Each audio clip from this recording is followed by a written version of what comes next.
సుమన్ టీవీలో మీ personal and business promotions కోసం కింది నెంబర్కి కాంటాక్ట్ చేయండి. నమస్తే, welcome to Suman TV. Rayachoti Annamayya district ఇప్పుడు కొత్తపల్లి ఉర్దూ ఉన్నత పాఠశాలలో అయితే ఇప్పుడు మనం ఉన్నాము. ఇక్కడ ఒక ఉపాధ్యాయునికి ఒక దారుణం జరిగింది. విద్యార్థులు ఉపాధ్యాయుని మధ్యన ఘర్షణ అయింది. అటువంటి సమయంలో మరణించారు. పిడిగుడ్లతో గుద్దారు చెస్ట్ పైన అని కూడా చెప్తున్నారు. అదే విధంగా తన భార్య ఏమంటుందంటే, నా భర్త చాలా హెల్తీగా ఉన్నాడు, బీపీ షుగర్ అట్లాంటి హెల్త్ ఇష్యూస్ అయితే ఏమీ లేదు, అసలు ఇది దారుణం ఎలా జరిగింది అని చెప్పి విచారణ అయితే జరుగుతుంది. పోలీసులు కూడా అన్ని కోణాల్లో కూడా విచారిస్తున్నారు. ఇప్పుడు తను పనిచేస్తున్నటువంటి స్కూల్ అయితే ఇది ఇక్కడ ఉంది కదా, ఈ స్కూల్లోనే తనైతే పనిచేస్తున్నాడు, కొత్తపల్లి ఉర్దూ ఉన్నత పాఠశాలలో. ఇప్పుడు దారుణం జరిగింది. ఇదే దారుణం ఇంకొకరికి జరగకూడదు అంటే ఖచ్చితంగా దీనికి న్యాయం అయితే జరగాలి, జస్టిస్ కావాలి అని చెప్పి వాళ్ళ భార్య కూడా అడుగుతున్నారు. ఇప్పుడు మనం వాళ్ళ భార్య వర్షన్ తీసుకుందాం. మేడం, ఈ సంఘటన జరిగిన ఎంతసేపటికి మీకు విషయం తెలిసింది? మేడం, నాకు సంఘటన జరిగింది మాత్రం 7th పీరియడ్ అని నాకు అర్థమైంది మేడం. ఎందుకంటే 2:30 తర్వాత అది జరిగింది. వాళ్ళు ఎందుకంటే అది జరిగిన తర్వాత చాలా సేపు అక్కడ పెట్టేసి మళ్ళీ హాస్పిటల్ తీసుకెళ్లి అక్కడంతా డెడ్ బాడీ అయిపోయిన తర్వాత నాకు ఫోన్ చేసినారు మేడం. ఎంతకు చేస్తారంటే 3:45 ఫోన్ చేస్తాను నాకు. 3:45 ఫోన్ చేసి, అది కూడా వాళ్ళు చేయలేదు, వేరే ఎవరో పక్కన టీచర్లు, పక్కన స్కూల్ వాళ్ళు టీచర్లు ఫోన్ చేస్తున్నారు మేడం. ఫోన్ చేసి, మేడం మీ సార్ కి కొంచెం బాగలేదంటే మీరు ఇంకొక మేడం కి ఆ స్కూల్లో ఉండే మేడం ఫోన్ చేయండి అని చెప్తారు అన్నారు సార్. అంటే నా దగ్గర ఆ నంబర్ లేదు అని చెప్పినాను. లేదని చెప్తే వాళ్ళు ఏం చేస్తున్నారంటే, ఆమె మళ్ళీ ఫోన్ చేసింది. మళ్ళీ ఫోన్ చేసి, మేడం సారు చైర్లోంచి కింద పడిపోయినాడంట, మీరు వెళ్ళండి కేర్ హాస్పిటల్కి అన్నారు మేడం. అంటే నేను అక్కడ వెళ్ళింటే అప్పటికే ఈసీజీ అంతా పెట్టేసినారు మేడం. పల్సరేట్ లేదు, ఏం లేదు. 3 టీచర్లు, హెచ్ఎం 2 టీచర్లు ఉన్నారు. ఆ 2 టీచర్లు ఉన్నారు. నన్ను రానిలేదు సార్ లోపలికి. నేను చూసాను, పల్సరేట్ లేవు సార్ అని డాక్టర్ని అడిగినాను. వాళ్ళని అడిగితే ఈమెను బయట తీసుకెళ్ళని చెప్పేసి మొత్తం తీసి అంబులెన్స్ వేసి ఇంకొక హాస్పిటల్ తీసుకెళ్ళండి అని చెప్పేసినారు మేడం. పల్సరేట్ లేదని మీరు చూసినారా? కళ్ళతో చూసినా మేడం. నేను మిమ్మల్ని పక్కకు పంపించేసినారా? పక్కకు పంపించాను మేడం. నేను అడుగుతున్నా, సార్ నేను టీచర్ని, ఆయన నా భర్త, నాకు తెలుసు. అక్కడికి నేను చేతులు పెట్టి ఒక 5 minutes నొప్పినాను మేడం. 87 వచ్చింది పల్సరేట్. ఆయన తీసేసినారు సార్, తీసేసినారు వాళ్ళు. అదంతా బయట తీసేసి అంబులెన్స్ ఇచ్చి పంపించేసినారు సార్ వాళ్ళు. పంపించేసి వేరే హాస్పిటల్ తీసుకెళ్ళండి అంటే అక్కడ గవర్నమెంట్ హాస్పిటల్ బయట నిలబెట్టారు. బయట నిలబెట్టింటే వాళ్ళు పెద్ద డాక్టర్ వచ్చి చూసి, లేదు మా 10 నిమిషాల ముందు తెచ్చింటే బతికిచ్చేవాళ్ళు, ప్రాణం పోయింది అని చెప్పేసి అది కూడా నాకు చెప్పకుండా ఇంటికంటే చూసి పెట్టేసి వెళ్ళిపోయినారు మేడం. ఇంత దారుణమా? హెచ్ఎం రెస్పాన్సిబిలిటీ ఇవ్వలేదు మేడం. ఫోన్ తీయలేదు. మా సార్ ఫోన్, మా ఆయన ఫోన్ ఆయన దగ్గరే ఉంది. మా స్కూల్ దగ్గర నేను ఫోన్ చేస్తే చేయడం లేదు సార్. నాకు ఇంతవరకు మా ఆయన ఫోన్ కూడా అందలేదు. మా నీళ్ళే తీసుకురండి కొంచెం. ఫోన్ కూడా అందలేదు సార్. మళ్ళీ ఆ పిల్లలు 3 పిల్లలు కొట్టి చంపుతా ఉంటే వీళ్ళకి తెలియనట్టు నటించారంట మేడం. కొట్టినారా? గాయాలు ఉన్నాయా? గాయాలు మేడం. వీపు మీద కమిలిపోయింది మేడం. బాడీ అంతా కూడా కమిలిపోయి మొత్తం పాస్ వెళ్ళిపోయి మేడం. ఇక్కడ కొట్టినారు మేడం. పాస్ అంతా కొట్టినారు మేడం. ఒక టీచర్ వచ్చి కాపాడారు మేడం. అంత ఇష్యూ జరుగుతా అంటే ఎవరు కాపాడలేదా? మళ్ళీ వాళ్ళు అంటున్నారు, మాకేం తెలియదు, వాళ్ళ పిల్లలు ఏం కొట్టలేదు, మీ సార్కి హార్ట్ అటాక్ వచ్చింది అంటారు మేడం. హార్ట్ అటాక్ వస్తే గాయాలు ఎట్లా తగిలినాయి? ఉన్నాయా? Healthy madam. మా ఆయన 6 నెలలకు ఒకసారి రిపోర్ట్ తీసుకుంటాం మేము. ఎటువంటి హెల్త్ ఇష్యూ లేదు మేడం. సార్ సార్ వచ్చి చూసి అన్ని గాయాలు ఉన్నాయి, ఇది హార్ట్ అటాక్ కాదని చెప్పిపోయినారు మేడం. అన్ని చేసి ఇప్పుడు హెచ్ఎం సార్ అంటారు, లేదు ఇది హార్ట్ అటాక్ అని చనిపోయినాడు చెప్తున్నాడు సార్. పోయి డిఓ ఆఫీస్ లో సార్ వాళ్ళతో అందరితో మ్యానిపులేట్ చేస్తున్నారు సార్ హెచ్ఎం. ఆయన దుర్మార్గుడు కూడా మేడం. ఆయనకి రోజు పాలు పోసినట్టు ఆయనకి రోజు బండ్లో పెంచిపోతున్నాడు మేడం. మా ఆయన నన్ను మధ్యలో వదిలేసి పెంచిపోతున్నాడు మేడం. అట్లాంటి దుర్మార్గుడు ఇంత పని చేస్తారా సార్? మీరు ఏం సార్, నేను చేసిన పాపం ఏంది సార్? నాకు పిల్లలు లేరు, మా ఆయన పిల్ల మేడం. ఆయన నేను బిడ్డ, నాకు ఆయన బిడ్డ. అలాంటి వాళ్ళు చంపేశారు. నేను ఏం చేయాలి సార్? మీరు చెప్పండి, ఏం చేయాలి సార్? మీరు చెప్పండి సార్. ఇప్పుడు అన్ని కూడా మార్చి చెప్తాను సార్. వీళ్ళు ఎట్లా చేస్తున్నారు సార్? నా పరిస్థితి పోయిన మా ఆయన తెచ్చిస్తారా? ఇప్పుడు పిల్లల్ని కాపాడడానికి ట్రై చేస్తాను మేడం. వాళ్ళు ఎన్నో క్లాస్ పిల్లలు మేడం? 9th క్లాస్ 3 పిల్లలు. టీచర్లు మొత్తము ఈ నిన్న సాయంత్రం వెళ్ళి పేరెంట్స్ అన్నారంట మేడం, టీచర్స్ అన్నారంట మంచి పని చేస్తున్నారు పిల్లలు అన్నారంట మేడం. కాంప్లిమెంట్ ఇచ్చారు. ఎవరు అనింది? ఆ స్టాఫ్ పోయి అన్నారంట మేడం. ఆ విలేజర్స్ మరీ చెప్పి పంపిస్తాను పేరెంట్స్. అప్పుడు విలేజర్స్ అందరూ కూడా మీరు రాండి కొడతాం మీకు అని చెప్పేసి అన్నారంట మేడం. అంటే దీని వెనకాల ఎవరు వస్తామందో మీకు తెలుసు కదా మేడం. హెచ్ఎంతో సహా స్టాఫ్ అందరూ కలిసి పిల్లలు ప్రొవోక్ చేసి 9th క్లాస్ పిల్లలతో కొట్టించినారు మేడం, చంపించినారు మేడం. మా ఆయనకి ఎటువంటి కక్షలు లేవు. మీరు అడగండి, మీరు ఏ స్కూల్లో పనిచేస్తారు అన్ని స్కూల్ వెళ్ళి అడగండి మేడం. చెన్నూరులో పనిచేస్తాడు 7 సంవత్సరాలు. తర్వాత ఇక్కడ మార్కెట్ హై స్కూల్లో 9 సంవత్సరాలు, డైట్ లో 5 సంవత్సరాలు. తర్వాత వచ్చేసి ఇక్కడ సార్ ఇప్పుడు కొత్తపల్లికి వచ్చినాడు మేడం. 22 సంవత్సరాల సర్వీస్ మా ఆయనకి. రాజంపేటలో 1 సంవత్సరం. ఎక్కడన్నా మా ఆయన చిన్నది మార్చి బంగారం. మా ఆయన చాలా బంగారం సార్. ఎటువంటి చెడు అలవాట్లు లేవు, ఎటువంటి అలవాట్లు లేవు సార్, ఏమీ లేవు. ఒకరికి అన్యాయం చెడు, ఒకరికి 1 రూపాయి తీసుకోడు, వాళ్ళకే పెడతాడు సార్ మా ఆయన. ఎవరు బాగలేదంటే డబ్బులు తీస్తారు మేడం. మొన్ననే మా స్కూల్లో పాప పేరెంట్స్ చనిపోయాయంటే 3000 వచ్చి ఇచ్చిపోయాను మేడం. అలాంటి వాళ్ళని చంపేస్తాను మేడం. మా ఆయన చంపేసి నన్ను ఇట్లా చేస్తాను మేడం. నేను ఎట్లా బతకాలి మేడం? నాకు ఆయన ఉంటుంది కదా నేను ఇంటికి వచ్చేది. ఇప్పుడు ఎందుకు ఇంటికి రావాలి నేను చెప్పండి. నేను మాత్రం ఆత్మహత్య చేసుకుంటే ఆ హెచ్ఎం పేరు, ఆ మొత్తం సార్ పేరు రాస్తాను సార్. నేను ఆత్మహత్య చేసుకునే ముందు మొత్తం చీటీలో హెచ్ఎం, పూర్తి టీచర్లు, తర్వాత ఆ పిల్లలు వాళ్ళే పూర్తి బాధ్యత. నా చావుకు నా భర్త చావు కారణం నేను రాసి చచ్చిపోతాను సార్. నాకు ఈ జీవితం ఇంకా అవసరం లేదు. నేను బిడ్డల కోసం నేను బతుకున్నా, నా భర్త నా బిడ్డను బతుకున్నా. అలాంటిది నా భర్తని చంపేస్తున్నారు. నేను ఎవరి కోసం బతకాలి చెప్పండి?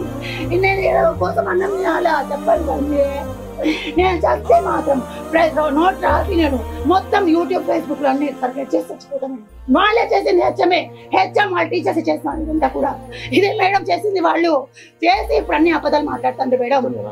హెచ్ఎం నా షబ్బీరు వాడు రోజు ఫోన్ చేసేవాడు. తినే అన్నం గిన్నె వదిలేసి వెళ్ళేవాడు. మా ఆయన బండిలో ఫోన్ చేస్తాడు సార్. ఫోన్ చేసేది సార్ ఎజాజ్ సార్ ఎక్కడ ఉన్నాడు రా, నేను దిగినా అంటే తినే గిన్నె వదిలేసి తినే టిఫిన్ అంటే కూడా లేదు. మా హెచ్ఎం సార్ ఫోన్ చేస్తాడు. అనేసి పోయి అక్కడ బంగ్లా దగ్గర నుంచి ఇక్కడ చెక్ పోస్ట్ దగ్గర నుంచి పోయి స్కూల్లో దింపేసి అలాంటి వాళ్ళు ఇప్పటి వరకు వాళ్ళ స్కూల్ నుంచి ఏ ఒక్కరు వచ్చింది లేదు. లేదు మేడం, ఏ ఒక్క స్టాఫ్ రాలేదు ఇప్పటి వరకు. హెచ్ఎం తో సహా ఏ ఒక్క స్టాఫ్ నా భర్తను చూడడానికి కానీ ఫోన్ అని చెప్పి మా ఆయన ఫోన్ వాళ్ళ దగ్గరే ఉంది. వాళ్ళ దగ్గర ఉంది మేడం. నాకు ఫోన్ ఇవ్వలేదు వాళ్ళు.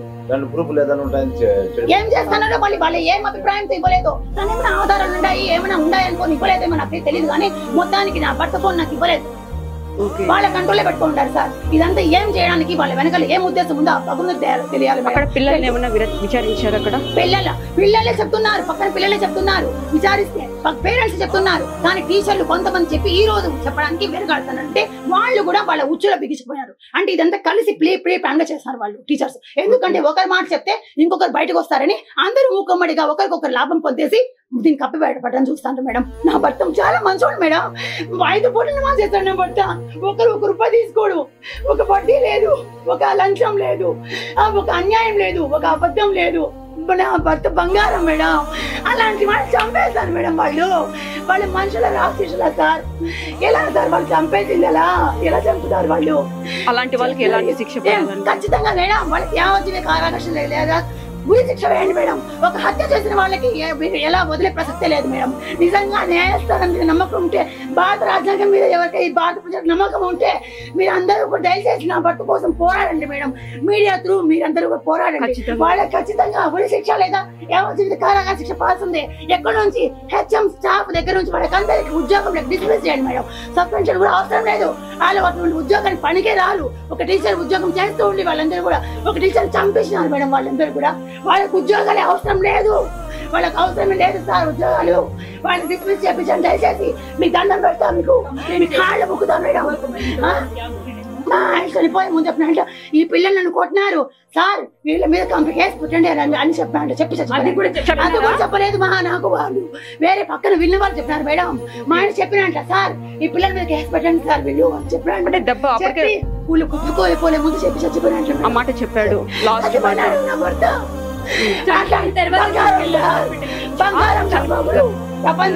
చనిపోయిన తర్వాత ఫార్మాలిటీగా తీసుకొని పోయి వెంటనే అక్కడికి వెళ్ళి ఆ హార్ట్ అటాక్ తో చనిపోయినని గవర్నమెంట్ హాస్పిటల్లో డెత్ సర్టిఫికేట్ ఇష్యూ చేయడానికి ట్రై చేస్తున్నారు.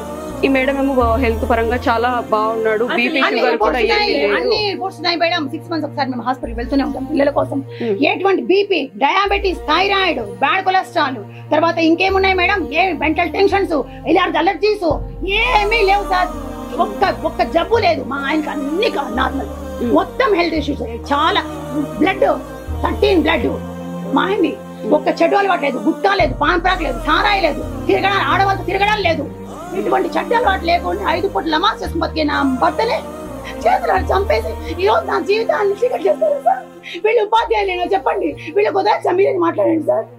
ఉపాధ్యాయులు మేడం మీరు చెప్పండి మేడం. ఇప్పుడు అతను జరిగింది రేపు ఇంకొకరికి చెప్పండి. వాళ్ళు ఉపాధ్యాయులు ఇలా చేస్తే మీకేమనిపిస్తుంది చెప్పండి. వాళ్ళు ఉపాధ్యాయులు పనికొస్తారా మీరు చెప్పండి మేడం. మీరే చెప్పండి మేడం. మీరు ఉపాధ్యాయులుగా పుట్టవుతారా? ఉపాధ్యాయులుగా ఉండి మీరు నిజాన్ని కప్పిపుచ్చడానికి ట్రై చేస్తానవే మీరు ఉపాధ్యాయులుగా పనికొస్తారా? మీరు ఉపాధ్యాయులుగా పనికొస్తారు చెప్పండి. నిజంగా మీరు ద్రోహులు, మీరు హంతకులు. మీరు ఉపాధ్యాయులుగా ఉన్న హంతకులు, ఉపాధ్యాయుల రూపంలో హంతకులు. మీరు ఏం చేయడం ఇలానే చేసేది. 15 ఏళ్ల పిల్లోడు 14-15 ఏళ్ల పిల్లలు అంత బ్లడ్ రాకుండా అంత కమిలిపోయేటట్లు కొట్టినారంటే ఎవరైనా టీచర్స్ వెనక పక్క నుంచి ప్రోద్బలం లేకుండా వాళ్ళు కొట్టింటారా? ఎవరైనా సపోర్ట్ లేకుండా ఖచ్చితంగా ఉంది. అందుకే వెళ్ళి పిల్లల్ని అప్రిషియేట్ చేస్తాను సార్. ఇప్పుడు ఈ రోజు ఉదయం వెళ్ళి అప్రిషియేట్ చేస్తానంట పిల్లల్ని. వాళ్ళు బాగా చేస్తాను, మీరు మంచి పని చేస్తారన్నారంట. వాళ్ళు ఈ విషయం ఊళ్ళో వాళ్ళు చెప్పినారు, విని చాటలు తీసుకున్నారంట. మీరు రండి మా ఇళ్ళ కాడికని. వాళ్ళ పిల్లల్ని అప్రిషియేట్ చేయాలని వెళ్ళిన టీచర్లు. ఎందుకు అంత కక్ష దేనికంటారు? మా ఆయన మేడం పంక్చువల్, మా ఆయన చాలా పంక్చువల్. వాళ్ళు సరిగా సక్రమంగా టైంకి రారు, రాసి చెప్పరు, గైడ్లు పెట్టి రాపిచేస్తారు. మా ఆయన ప్రతి రోజు ప్రిపేర్ అయి వెళ్తాడు. చూడలేకపోయినాడు మేడం. నేను పంక్చువాలిటీ, నేను డిసిప్లిన్ చూడలేకపోయినా. మళ్ళీ అందరితో మాత్రం బ్రహ్మాండంగా ఉంటాడు మేడం. ప్రతి ఒక్కరికి హెల్ప్ చేస్తాడు. మా ఆయన బంగారం మేడం. అలాంటి వాడిని ముందు పక్క మంచిగా ఉండి వెనక పక్క చంపిస్తారా మీరు? చూడండి మేడం ఎలా మేడం ఇలా చేస్తారు. మీరు కూడా ఒక టీచర్. నేను టీచర్ కలిసి స్కూల్లో మ్యాథ్స్ టీచర్. నేను నా గురించి వెళ్ళాను మేడం. ఉండాలి మేడం. మీకు తెలుసు కదా నేను ఎలాంటి మనిషిని మేడం. ఒక్క విషయం చెప్పండి. నేను ఎలాంటి మనిషిని దగ్గర నేను ఎలాంటి ఎన్నిసార్లు పని చేస్తాను మేడం. మీరు ఒక్క మాట నేను ఇలాంటి దాన్ని పెట్టుకొని నన్ను అన్యాయం చేస్తాను కదా మేడం. నాకు జీవితం లేకుండా చేస్తున్నారు కదా మేడం. ఎట్లా మేడం వాళ్ళు వదిలా? మీరు చెప్పండి మేడం. ఇంటికి తీసుకొస్తానే లోపల చూస్తున్నారు గాయాలు. మొత్తం షర్ట్ తీస్తారు మేడం. మా సాంప్రదాయం ప్రకారం బట్టలు తీస్తే అన్ని గాయాలు ఉన్నాయి మేడం. కమిలిపోయి ఉన్నాయి మొత్తము. వాళ్ళు మచ్చలు అనుకోని పోలీసులు పిలిపించినారు మేడం. పిలిపించి ఇది ఏమన్నా మచ్చనా అని అడిగితే లేదు సార్ మచ్చ కాదంటే మరి ఏందని వాళ్ళు అన్నమాట. నేను నమ్మినా మేడం హార్ట్ అటాక్ అని. నమ్మి నేను ఆలోచనలో పడినా. ఎట్లా వచ్చింది నా భర్తకు హార్ట్ అటాక్ అని నేను ఆలోచనలో పడినా. అలాంటిది చంపేసి సార్ సార్ నమస్తే సార్ మురళి సార్ నమస్తే సార్. ఆయన ఎట్లాంటి వాడు తెలుసు కదా సార్. మా ఆయన చంపేసినారు సార్. మా ఆయన చంపేసినారు సార్. సార్ కొట్టి పిరుగుతులు కొట్టి చంపేసినారు సార్ మా ఆయన్ని. ఎట్లా వచ్చాడు సార్ మా ఆయన? సార్ హెచ్ఎం టీచర్ చంపేసినారు సార్. ఆ స్కూల్ హెచ్ఎం టీచర్ చంపేసినారు. వద్దు మేడం నాకొద్దు. నా భర్తకు న్యాయం జరిగి వాళ్ళకు నేను మంచి నీళ్ళు కూడా ముట్టుకోను. అట్లా అంటే ఎట్లా మేడం? లేదు మేడం నేను తాగను. నేను నీళ్లు ముట్టుకోను, అన్నము తినను. లీవన్ నాకు ప్రాణం పోయేటప్పుడు నేను సివిషర్ చేసుకున్నప్పుడు నోట్ రాసుకోండి. ఎందుకంటే నాకు నిజంగా న్యాయం జరగకపోతే అప్పుడేం జరుగుతుంది? చనిపోయిన కన్నా నాకు న్యాయం జరగాల్సిందే. వాళ్ళకు డిస్మిస్ చేయాల్సిందే. హెచ్ఎం తో సహా ఆ స్టాఫ్ మొత్తం డిస్మిస్ చేయాలి. సస్పెన్షన్ కూడా నేను ఒప్పుకోను మేడం. ఇలాంటి వాళ్ళు ఉద్యోగానికి పనికిరాదు. నేరస్తుల్ని పెంచి పోషిస్తూ నేరస్తుల్ని కప్పిపుచ్చుతారా? ఒక హంతకుని తయారు చేస్తూ స్కూల్లో పిల్లల్ని వాళ్ళని కప్పిపుచ్చడానికి ట్రై చేస్తారా? మీ టీచర్లేనా? మీకు అక్కడ పిల్లలు లేరు, మీకు భార్య బిడ్డలు లేరు, మీకు అక్క చెల్లి లేరు. ఒక ఆడదాన్ని అన్యాయం చేస్తారా? వాళ్ళేం టీచర్లు మేడం, వాడేం హెడ్ మాస్టర్ మేడం. వాడు హెడ్ మాస్టర్ అనే పేరుకి కళంకం. వాడు ఇలా చేస్తారా ఎక్కడన్నా? ఒక ఆడదాన్ని ఇప్పుడు నా జరిగిన అన్యాయం ఎవరు పూడుస్తారు సార్? ఎవరు తీరుస్తారు? ఎవరు పూడుస్తారు నా అన్యాయాన్ని? ఎవరు తీర్చగలరు మేడం? మరి వాళ్ళకి న్యాయం జరగాలి కదా మేడం. చనిపోయిన నా భర్తకు న్యాయం జరగాలి కదా మేడం. జరగాలి. కాకపోతే న్యాయం జరగాలని మీరంతా మీరు న్యాయం చేయండి సార్. దండం పెడతాను సార్. చనిపోయిన నా భర్త ఆత్మన శాంతిస్తుంది సార్. మీకు దండం పెడతా సార్. మేడం మీరు న్యాయం చేయండి మేడం. నా భర్త ఆత్మకన్నా శాంతి జరుగుతుంది మేడం. ప్రతి ఒక్కరు చూస్తే జస్టిస్ అవ్వాలని ప్రతి ఒక్కరు వాళ్ళని పెట్టలేకండి సార్. ఆ హెచ్ఎం టీచర్లను ఉద్యోగాలు పెట్టగాకండి. ఆ పిల్లల్ని యావజ్జీవిత శిక్ష వేయండి. జీవితంలో ఏ టీచర్ కి ఇలాంటి నరకం చూడకూడదు. నా భర్త నరకం చూసి చనిపోయాడు. ఎంత ఏడ్చినాడు, ఎంత అనుకున్నాడు, ఎన్నిసార్లు నా తలుచుకుంటాడు మేడం. నేనంటే పిచ్చి ప్రేమ మేడం ఆయనకి. ఎంత ప్రేమ మేడం నేనంటే. ఎన్నిసార్లు అడిగింటాడు నన్ను. అట్లా చంపేసినాడు సార్. వాళ్ళు చేతులాలు చంపుతాను. లాస్ట్ ఏం మాట్లాడినారు మేడం మీతో ఇంట్లో నుంచి బయటకు వెళ్ళేటప్పుడు? గానీ నాకు స్కూల్ దగ్గర డ్రాప్ చేస్తున్నారు మేడం. స్కూల్ దగ్గర డ్రాప్ చేస్తూ దారిలో ఏం మాట్లాడంటే నేను ఈరోజు స్టడీ అవర్ ఉంది, 5 వరకు ఉంటాను, నువ్వు వెళ్ళిపో, ఆటోలో వెళ్ళిపో, బండి లేదు, పాప తీసుకెళ్లిపోయింది, నువ్వు వెళ్ళిపో, ఆటోలో వెళ్ళిపో. లేదు నేను నడుచుకుంటే వాకింగ్ లా ఉంటుంది. సరే నీ ఇష్టం అన్నాడు. నాకు ఆ మాట చెప్పేసి వెళ్ళినాడు. మధ్యాహ్నం ఇంటికి వచ్చి మా పెట్స్ ఉన్నాయి సార్ మేడం, వాటికి తీసి ఉడకబెట్టి చికెన్ వేసేసి లాక్ చేసి వెళ్ళిపోయి ఉన్నాడు. అది ఇంటికి వచ్చి చూసిన రాత్రి. మధ్యలో కాల్స్ కూడా ఏం కాల్స్ చేయడం లేదు, ఎందుకంటే ఆయన ఊర్లోనే ఉన్నాడు, నేను ఊర్లోనే ఉన్నామని. ఆయన కాల్స్ స్కూల్ టైంలో అస్సలు చేయడం మేడం. ఏదైనా ఎమర్జెన్సీ ఉంటేనే, ఇంట్లో ఏమైనా ఎమర్జెన్సీ ఉంది, మా అత్తమ్మ వచ్చారు, మా అమ్మ వచ్చింది, నడవలేకుంది అంటే అప్పుడు మాత్రమే ఫోన్ చేసి నేను వెళ్తున్నాను అమ్మని పిలుచుకోవడానికి చెప్తాడు, కానీ ఎప్పుడు చేయడం మేడం. అలాంటి మనిషి 5 గంటలకు వస్తాడు ఇంటికంటే నాకు 4 గంటలకి నా చేతికి సెలవు ఇస్తారు సార్ వాళ్ళు. చూడండి సార్, 3:30కి 3 గంటలకి 8:40కి 40కి ఇంటర్వెల్ అయిపోయిన తర్వాత శవం ఇస్తారా సార్? వాళ్ళు చంపేసి 4కు పిలిచి తీసుకుపోని కొద్దిగా శవంగా అంటారు సార్. నేను ఎట్లా బతకాల సార్? నేను ఎవరి కోసం బతకాల సార్? ఏం లేదు సార్. ఒకసారి మాత్రం చెప్పింది ఏంటంటే, ఆ పిల్లల్ని పేరెంట్ టీచర్సే ఇష్టానుసారం వాడుకుంటే అన్నాను చెప్పిన. ఎలా వాడుకోవడం అంటే ఒక టీచర్ సరిపోకపోతే ఇంకో టీచర్ ఉసి కొడుతాను. టీచర్లే వాళ్ళు కొడతా ఉంటే తిడతా ఉంటే సైలెంట్ ఉండిపోతాను. మా టీచర్లే సరైన కాదు. ఎప్పుడు చెప్పినారు? చెప్పి కూడా దాదాపు 3 నెలల పైన అవుతుంది సార్. 3 నెలల పైన అవుతుంది. ఆ ఇష్యూనే ఇదంటారా? కాదు, మీకు కొత్త ఇష్యూ అంటే అది వేరే వాళ్ళ విషయం జరిగింది చెప్పినాడు. ఇదే ఏం చేసి ఆ జరిగింది వాళ్ళ జరిగింది. ఈ రోజు నా భర్త మీదకి వచ్చేసింది. ఓకే, చూడండి మేడం, పిల్లలు చేసిన పని పిల్లలతో చేపించినాడు. టీచర్స్ వాళ్ళని ఉసి కొలిపి చేపించినాడు. డిసిప్లిన్ పెట్టాడని. డిసిప్లిన్ పెడతాడు మేడం. ఒక డ్రిల్ మాస్టర్ లేడీ అని అమ్మ పక్కన పెట్టి డిసిప్లిన్ పెడతాడు మేడం. అందుకు చంపేస్తాను మేడం. పిల్లలు డిసిప్లిన్ పెడతానని చంపేస్తాను సార్ నా భర్తని. తల్లిదండ్రుల తర్వాత గురువులే చూడండి మేడం భావిస్తారు. అట్లా చంపేస్తే ఎట్లా మేడం? చంపేసి విద్యాబుద్ధులు చెప్పేది మీరు చెప్పండి మేడం. చంపేస్తారు అట్లా అంటే టీచర్లు చదువు చెప్పి చంపేస్తారా సార్? మరి చదువు చెప్పండి టీచర్లు ఏం చేయాలి మేడం? ఇప్పుడు చంపించే టీచర్లు ఏం చేయాలా? చదువు చెప్పే టీచర్లనే మీరు ఇంత శిక్ష విధించారు కదా, చదువు చెప్పకుండా ఇట్లాంటి పనులు చేసే టీచర్లు ఏం చేయాలి చెప్పండి? వాళ్ళు ఉరి శిక్ష కదా, అవునా కదా మేడం? థ్యాంక్స్ మేడం, మీ ఆన్సర్కి నేను నిజంగా అది జరుగుతుందో లేదో నేను మనస్ఫూర్తిగా అభినందిస్తున్నా.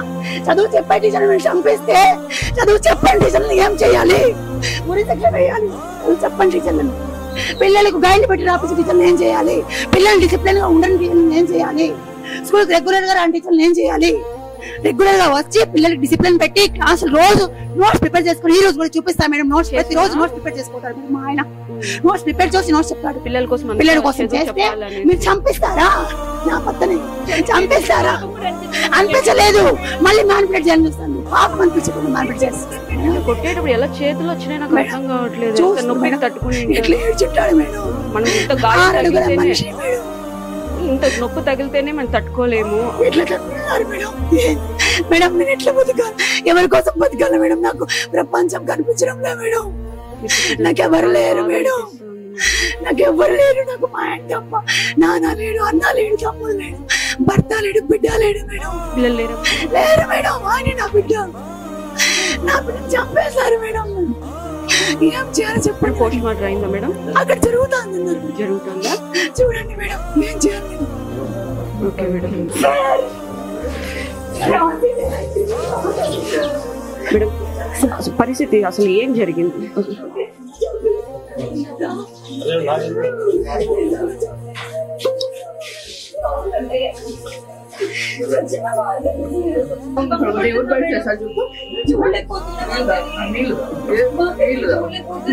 చెమట్లు పడతాను.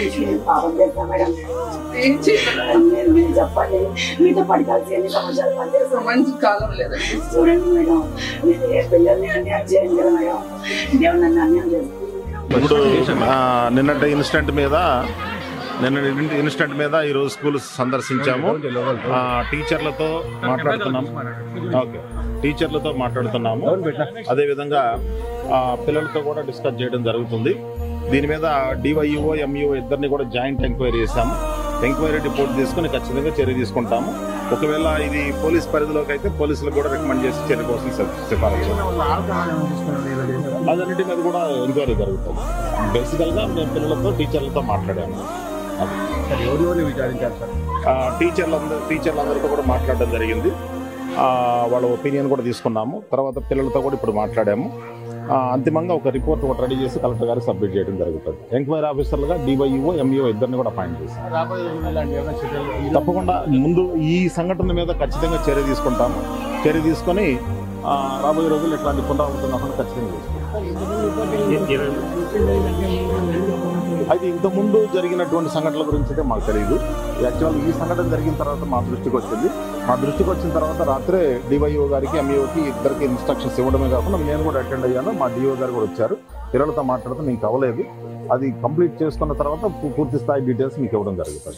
టీచర్ ప్రమేయం కూడా ఎవరు అది ఇంకా నిర్ధారణ కాలేదు. అది చూస్తే ఇంకా టైం పడుతుంది. అది నిర్ధారణ కస్టమర్కి చేసినటువంటి దర్యాప్తు అంటే ఇది దర్యాప్తు కాదు, మాట్లాడడం జరిగిందంటే రిటర్న్ స్టేట్మెంట్ తీసుకుంటున్నాము. పిల్లలతో టీచర్లతో మాట్లాడడం జరిగింది. అయితే ఘర్షణ జరిగినటువంటిది అనేది కొంతమంది చెప్తున్నారు. అది పూర్తి స్థాయిలో పేపర్ మీద రాసిస్తేనే నిర్ధారణ చేసుకోలేదు. ఉపాధ్యాయులను పిల్లలు మాత్రం విచారణ చేయడం జరుగుతుంది.